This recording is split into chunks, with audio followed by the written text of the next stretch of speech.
Good morning, dear students. Today we are taking a very interesting topic in C programming. My name is Bharat Goklani. I am lecturer in Government Polytechnic College in Computer Science Department. आपके electronics, electrical या अन्य कोई द्वितीय वर्ष के विद्यार्थी हैं, उनके C प्रोग्रामिंग विषय चलता है। इलेक्ट्रॉनिक्स में 210 कोड से और इलेक्ट्रिकल में 208 कोड से, इसी प्रकार अन्य सभी ब्रांचेस में भी 210 कोड से यह सी प्रोग्रामिंग का विषय है, जिसमें एक बहुत ही महत्वपूर्ण टॉपिक जिसके प्रश्न लगभग हर साल कहीं ना कहीं क्वेश्चन पेपर में पूछे जाते हैं। टॉपिक का नाम है enumerated data types, type def enum. तो सी भाषा में दो प्रकार के एन्यूमरेटेड डेटा टाइप होते हैं, या फिर अगर आप कभी सुना हो तो यूज़र डिफाइंड डेटा टाइप्स भी कहा जाता है इनको। तो दो प्रकार के एन्यूमरेटेड डेटा टाइप्स हैं, एक टाइप डेफ और एक इनम। तो हम बारी बारी से इन दोनों के बारे में सीखें। चलते हैं अगली स्लाइड की ओर। सबसे पहले परिभाषा देख लें कि इनम और टाइप डेफ ये बेसिकली दो चीज़ें जो हैं। सो यहाँ पर परिभाषा लिखी हुई है, there are two different things going on there. कुल मिलाकर सी में दो प्रकार की चीज़ें होती हैं, a type def and an enumerated type, जिसको शॉर्ट में कहते हैं एन्यूमरेटेड टाइप को enum. A type def is a mechanism for declaring an alternative name for a type. तो बेसिकली टाइप डेफ क्या है? जो हमारे पहले से डेटा टाइप मौजूद हैं उनको अल्टरनेटिव नाम या नया नाम यानी एलियास नेम, जैसे आपका नाम सूरज है और घर पे आपको किसी और नाम से बुलाते हैं तो आपका एलियास नेम हुआ। इसी प्रकार टाइप डेफ जो है वो हमारे पहले से जो डेटा टाइप्स मौजूद हैं उनको नया नाम देने के काम में आता है। इसी प्रकार an enumerated type is an integer type with an associated set of symbolic constants. तो यदि शॉर्ट में बोलें या हिंदी में समझें तो इनम का प्रयोग सी भाषा में हम कुछ कॉन्स्टेंट्स डिक्लेयर करने के लिए, यहाँ कुछ नामों को अंक असाइन करने के हिसाब से देते हैं।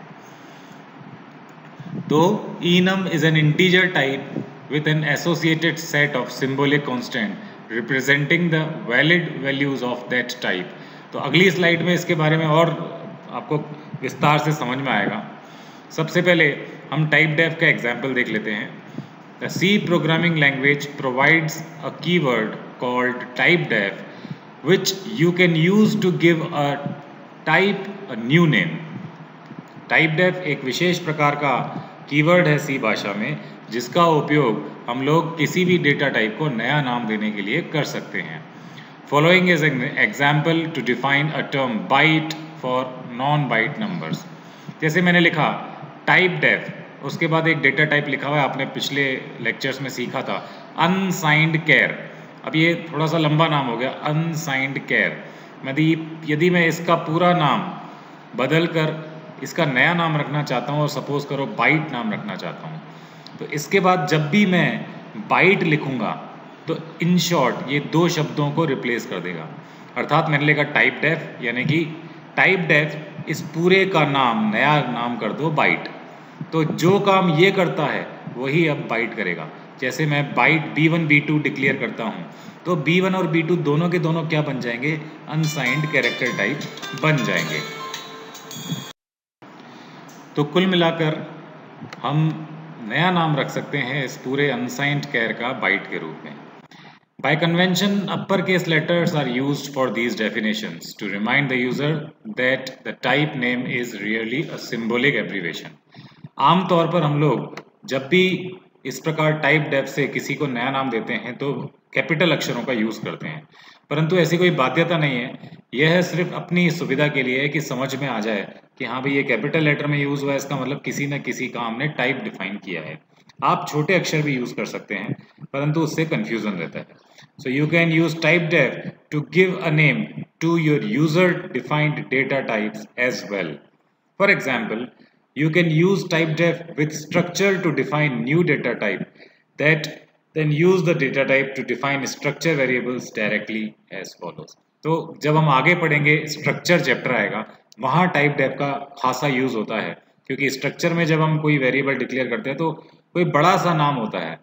मान लीजिए टाइप डेफ का काम है उस बड़े से नाम को एक नया नाम देना ताकि हम छोटा नाम उसका यूज कर सकें। तो ये एक पर्पस है टाइप डेफ का, एग्जिस्टिंग डेटा टाइप्स को नया नाम देने का काम हमारा टाइप डेफ करता है।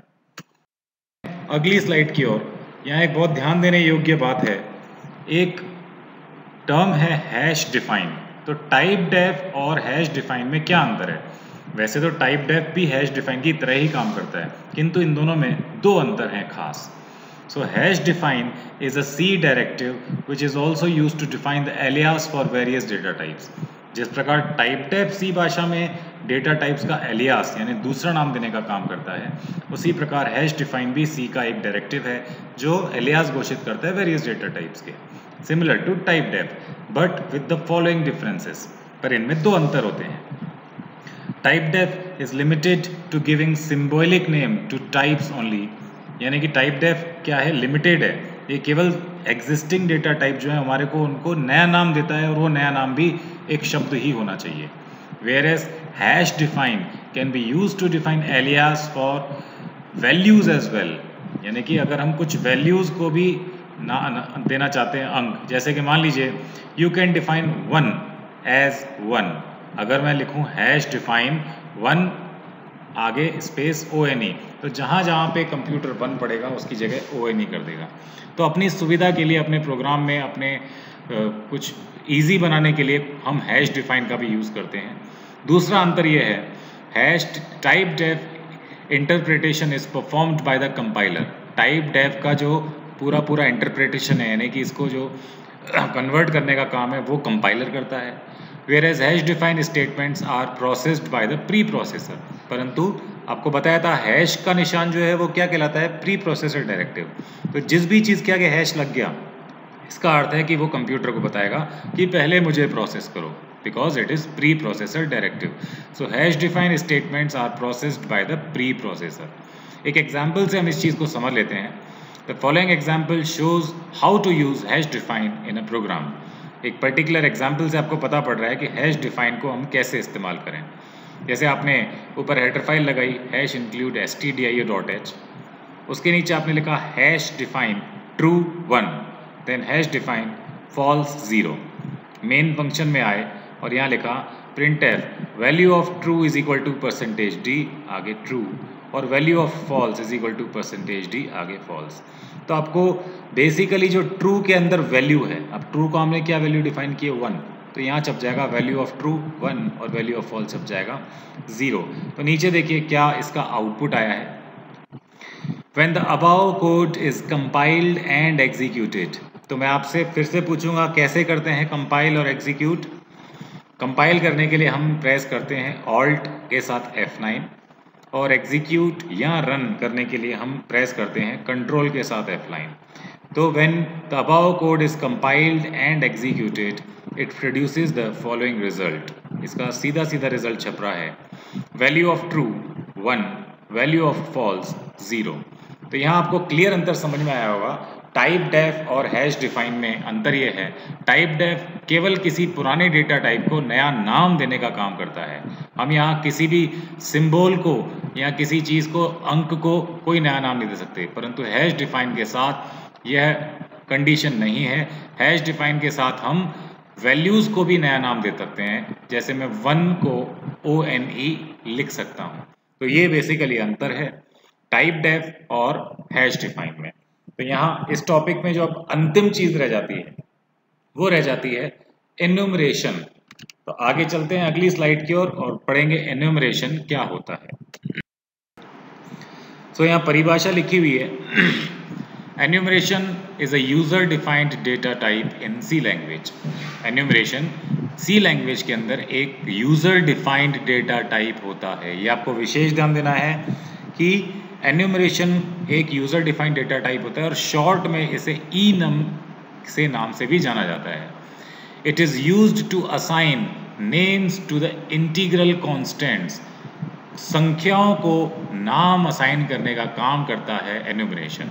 फिर से समझ लीजिए, enum का काम है संख्याओं यानी इंटीग्रल कांस्टेंट 1, 2, 3, 4 को नाम असाइन करना। Which makes a program easy to read and maintain. इससे हमारा जो प्रोग्राम है उसे हमें समझने में आसानी रहती है, मेंटेन करने में आसानी रहती है। The keyword enum is used to declare an enumeration। enum keyword का इस्तेमाल किया जाता है डिक्लेयर करने के लिए किसी एन्यूमरेशन को।